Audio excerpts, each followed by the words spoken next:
Back once again with another edition of Cape Band Today. And as always, we are joined each week by Erika Brown. She's the publisher and editor of The Cricket. How you doing, Erika? Hey, guys. Hi. Good to see you again. Okay, so right off the top, we have a cool story surrounding Black Earth Compost. Yeah, it's kind of a check-in story. That's what I would call, because this is kind of a long-running issue in Manchester. It's not an issue; it's just a story development. For those who don't know, Black Earth Compost is essentially a vendor to the town.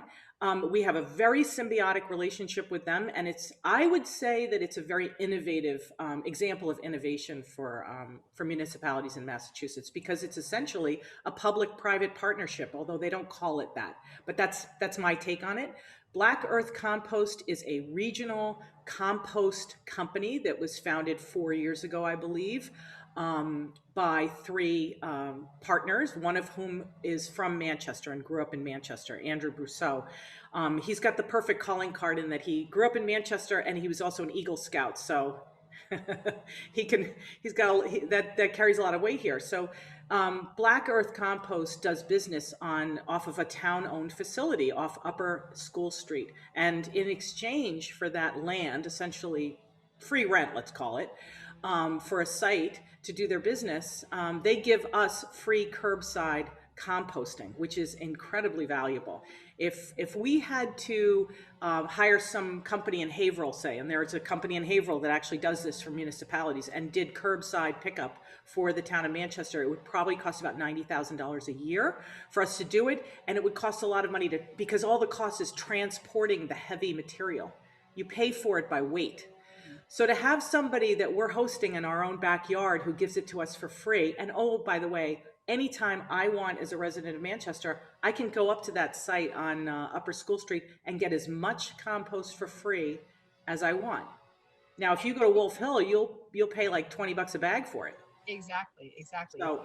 So let's start there. It's a good setup, actually. It's a good exchange. Besides the fact that it's actually environmentally an amazing thing to do. It's not just for gardeners. It's a really, really good thing to be composting, to get to a zero waste stream. So in any case, years ago, that site up on Upper School Street is getting bigger and bigger, and yet it's very primitive. And that's actually the word from Black Earth. They would call that setup primitive. It's not what they want. They actually service restaurants regionally, because I don't know if you know, I think Governor Baker was the one who mandated that restaurants have to actually compost now. So that essentially creates a market for Black Earth. And so they service restaurants all the way up to the New Hampshire border from this facility in Manchester. So anyway, that's Black Earth. They're supposed to move, and I think we've talked about this before, from Upper School Street over to where, frankly, they belong, which is this transfer station, our transfer station, which is on Upper Pine Street off of 128.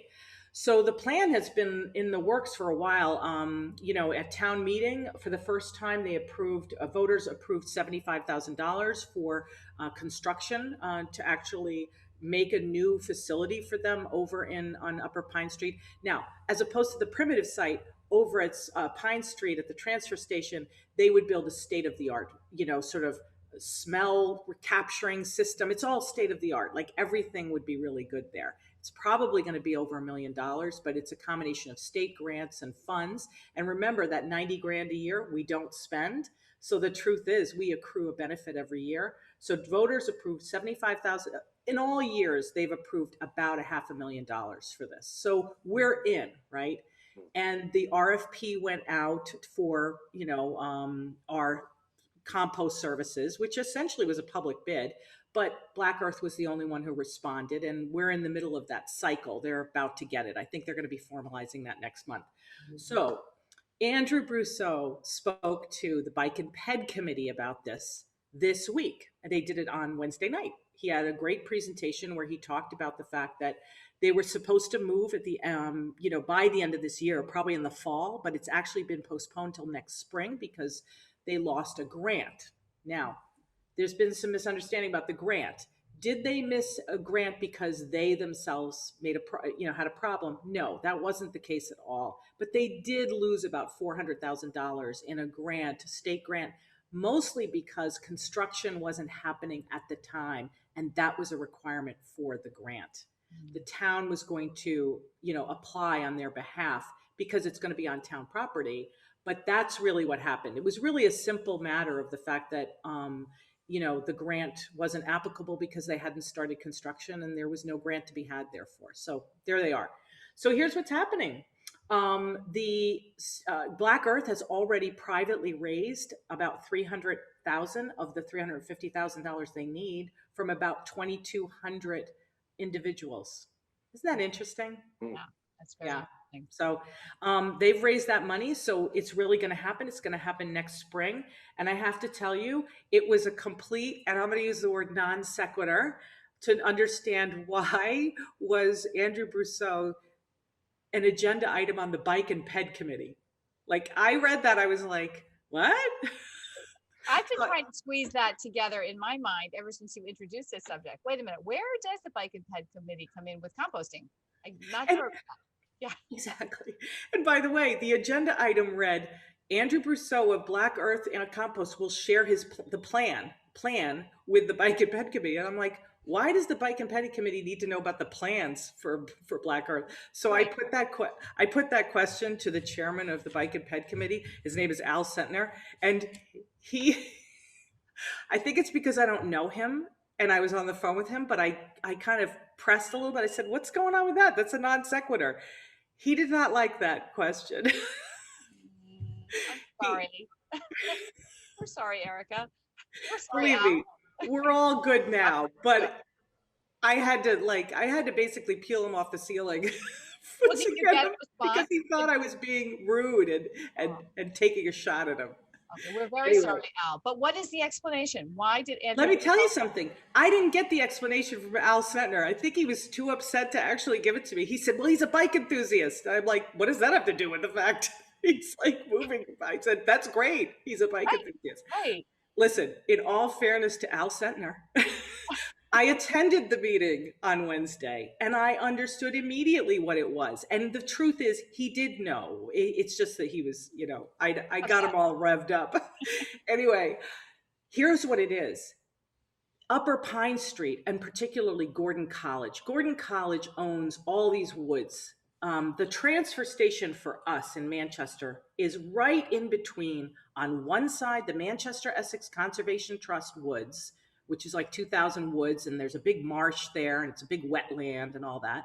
And then on the other side is woods that are owned by Gordon College. And Gordon College has all these paths. It's the most popular, one of the most popular kind of biking, for biking enthusiasts. Everyone goes there to go mountain biking. It's a super popular spot. And so Andrew said, you know what, I should meet with this committee because I don't want them to feel as if they're going to be impacted. I want them to know that the planning is going to factor in the fact that we know that this is a popular place for bicyclists. So and families. And he actually said that one of the things that Black Earth is going to do, and just shows you that progress, especially with regard to safety and the environment, is almost always comes from innovation rather than shutting things down. One of the things he said to them that made them just coo was that they have a technology at Black Earth with their 15 trucks is what they're going to have in Manchester. They can geofence any truck, and they have an app that if they're speeding, if they're going over the 20-mile-an-hour speed limit, they get a call and they can manage that driver immediately. Very cool. Isn't that incredible? Yeah. So is the concern that there will be all these trucks coming and going and that may interfere with bicyclists? Or just public safety in general, but particularly bicyclists, for sure, and maybe pedestrians, people who are going for a hike or something like that. And that's why they were presenting. So it actually did make sense. Yeah. Well, but say a little bit about the new complex, because you had mentioned it is really state of the art and maybe a model for the state. I think the model for the state is actually the fact that we have a partnership with a private company that is in a symbiotic relationship that the residents of Manchester pay for, benefit from. But the state of the art, I remember the facilities presentation at town meeting that Andrew gave. It's going to be a large enclosed structure with all sorts of equipment and technology in it to capture fumes and to accelerate and help the process of creating compost. So it's really going to be interesting. Right now, there's no such facility really. It's just big piles of compost in varying stages of composting, I guess, breaking Yeah. down. And that's not ideal. That's a very primitive system. But it's what they've had to work with. And I think I spoke with Andrew. Nobody wants to get to that new facility more than they do. They're really excited about it. So. Well, I'm sorry there was a glitch in the funding, but it sounds like they're on their way. They definitely are on their way for sure. Okay, Erika, another important topic is Monday and dealing with planning board candidates. Yeah, I know I'm taking a lot of time, so we can end with this. But yeah, on Monday, there's going to be a joint meeting in Manchester between the BOS and the planning board. It's the planning board again.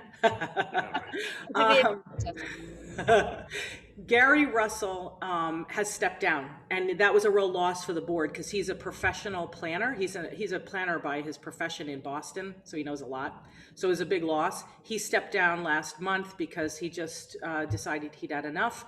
And so the boards have to actually choose and appoint their successor. They're going to do it together. I don't know if they're going to actually appoint it on Monday or if they're just going to have the interviews and then make the decision a couple weeks later. That's my guess of what's going to happen. But there are two people who've thrown their hats into the ring. Neither one of them are surprising. It's Laura Tenney and Gar Morse.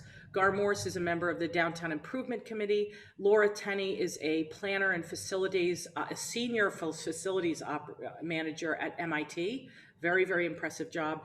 And I don't know, they're going to either one, but I will say that the board values, the people have spoken, and Laura Tenney did come within 20 votes of winning.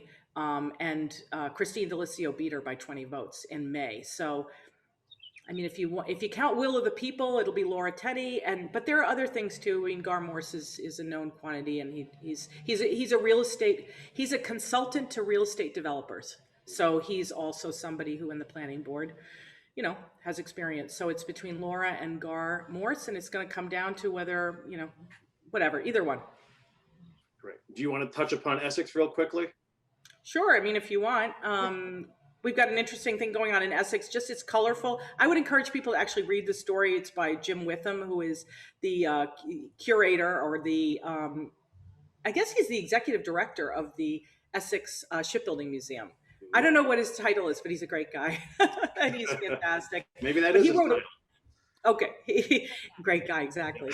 He wrote a great piece for the Cricket that I just would encourage people to read just because it's interesting. And it's about the restoration of a tomb in the ancient burial ground behind the museum over in Essex. And it's a 1700s tomb of Colonel Jonathan Cogswell Jr.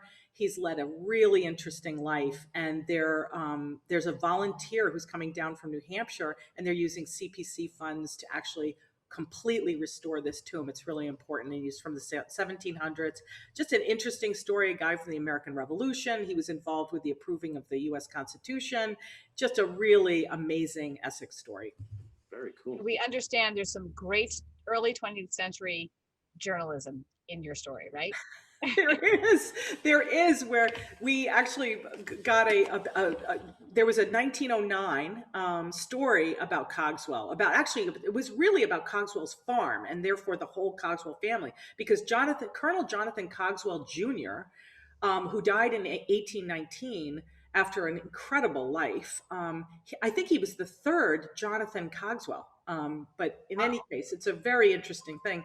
But they ended up with a wonderful quote about Essex becoming the town of Essex, because Essex just celebrated its bicentennial. It used to be a parish called Chabaco, and it was part of Ipswich, and it broke off into independence. And I'll just quickly read it because you just said it. So it's so good.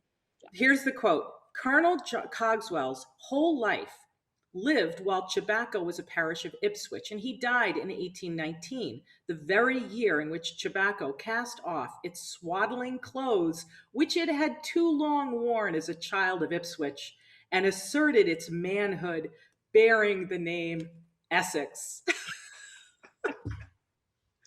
We want to see more words like that in the cricket. Exactly. I mean, what happened to the cricket? Bellow off the page. Yeah. I mean, cast off its swaddling clothes that it had worn too long as the child of Ipswich. I'm going to remember that for a while. Me too. Me too. Awesome stuff. All right, folks, get the cricket. You can go to thecricket.com and read that story right this week, Erika. Yes. Great to see you guys. Bye.